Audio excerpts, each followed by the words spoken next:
আসসালামু আলাইকুম। আশা করি সবাই ভালো আছেন, সুস্থ আছেন। তো আজকে আমরা রিয়েল এস্টেট সম্পর্কে কিছু জানি।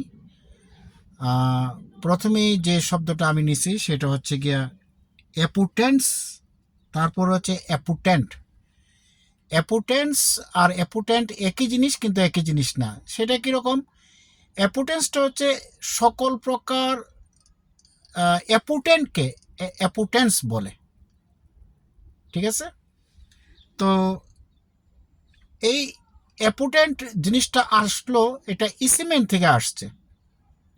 যার জন্য আপনারা দেখতে পাবেন যে বইয়ে লেখা আছে ইসিমেন্টের অনেকগুলা ভাগ। যেমন মনে করেন ইসিমেন্ট অ্যাপুটেন্ট, কন্ডেম, ইসিমেন্ট বাই কন্ডেমশন, ইসিমেন্ট ইন গ্রুস। ইসিমেন্টের আরও 6-7 প্রকার আছে, আমরা আজকে ওদিকে যাচ্ছি না। যেহেতু পরীক্ষায় দেখা যায় যে এই কয়েকটা কথার উপরে প্রশ্ন আসে, তো আজকে তাহলে আমরা নেই ইসিমেন্ট ইন অ্যাপুটেন্ট।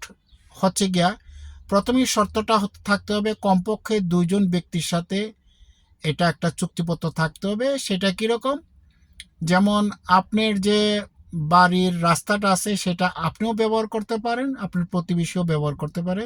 আবার আপনিও প্রতিবেশীর ওই রাস্তাটা ব্যবহার করে পিছনে যে আপনার ওই পুকুর আছে বা নদী আছে সেখানে আপনি ফিশিং করতে পারেন, বিকেলবেলা ঘুরতে পারেন।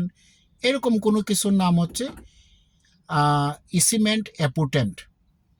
তো ইসিমেন্টের অ্যাপুটেন্টের মধ্যে তো এগুলো পড়লো। আরেকটা হচ্ছে easement by condemnation and easement in গ্রুস।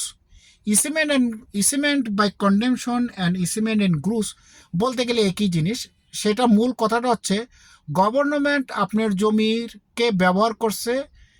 যেমন ধরেন আপনার জমির উপর দেওয়া গভর্নমেন্ট কিছু ইলেকট্রিকের তার নিছে বা ওয়াটার লাইন নিছে বা গ্যাসের লাইন নিছে, এটা হচ্ছে ইসিমেন্ট বাই কন্ডেমশন অর ইসিমেন্ট বাই গ্রুস।